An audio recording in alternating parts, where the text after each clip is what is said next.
மக்கள் அரசாங்கத்தோட வணக்கம். இப்போ நம்ம குடும்பத்தை பற்றி பேசணும், அரசாங்கத்தை பற்றி பேசணும்.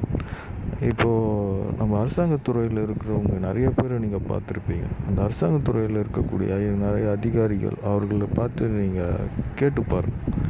நீங்கள் செய்கிற வேலையில் உங்களுக்கு சாட்டிஸ்ஃபேக்ஷன் இருக்கா? மன நிம்மதியோடு நீங்கள் வேலை செய்கிறீங்களா? இப்போ நிறையா பெண்கள் வேலை செய்கிறாங்க. அந்த பெண்களை கூட நீங்கள் கேட்டு பாருங்கள், மன நிம்மதியோடு வேலை செய்கிறாங்களா அப்படின்னு. ஒரு ரோட்டு கடையில் ரோட்டு வேலை செஞ்சிட்ருப்பார், ரோட்டு வேலை பார்த்துக்கிட்டு இருப்பார், கூலி வேலை பார்த்துட்ருப்பார். இந்த அரசாங்கத்தை பற்றி உங்களுடைய எண்ணம் என்ன அப்படின்னு கேட்டு பாருங்கள்.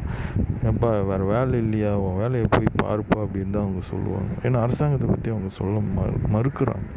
காரணம், அவங்களுக்குள்ள ஒரு பயம் இருக்குது. என்ன பயம் அப்படின்னா, இதை தப்பான வழியில் யாராவது சொல்லிட்டாங்கன்னா நம்மளை ஏன்னா நம்ம அரசாங்கத்தில் 41 துறைகள் இருக்குது. அந்த 41 துறையை சார்ந்தால் எல்லாருமே வேலை செய்கிறோம். அது ப்ரைவேட்டாக இருந்தாலும் சரி, அது கவர்மெண்ட்டாக இருந்தாலும் சரி, எல்லா துறையிலும் எல்லாம் வேலை செஞ்சுக்கிட்ருக்கோம்.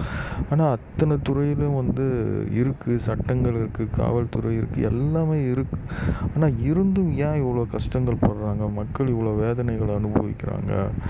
ரோட்டு கடையில் வேலை செய்கிறவங்களுக்கு கூட காவல்துறை ஏன் அவங்க மேலே அதிகாரம் செலுத்துகிறாங்க அப்படிங்கிற ஒரே ஒரு விஷயத்தை மட்டும் நீங்கள் தெரிஞ்சுக்கணும், நீங்கள் தெளிவாகணும்.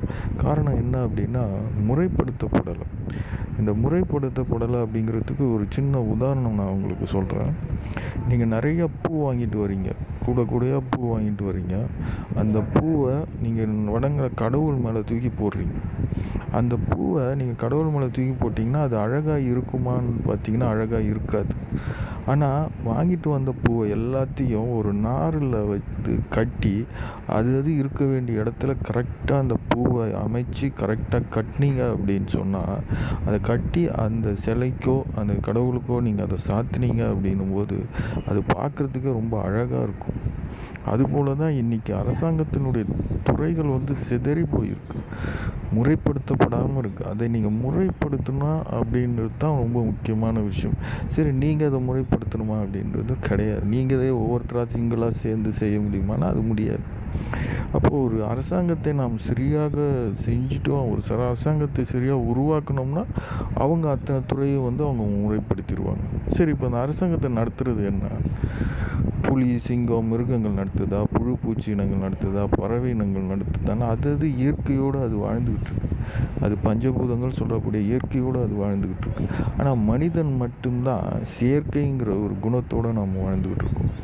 ஒரு சில இடங்களில் நம்ம புழுவாக, பூச்சியாக, பறவை இனங்களாக இருக்கிறோம். மற்ற விஷயத்தை இன்னொரு வீடியோவில் பார்க்கலாம். நன்றி.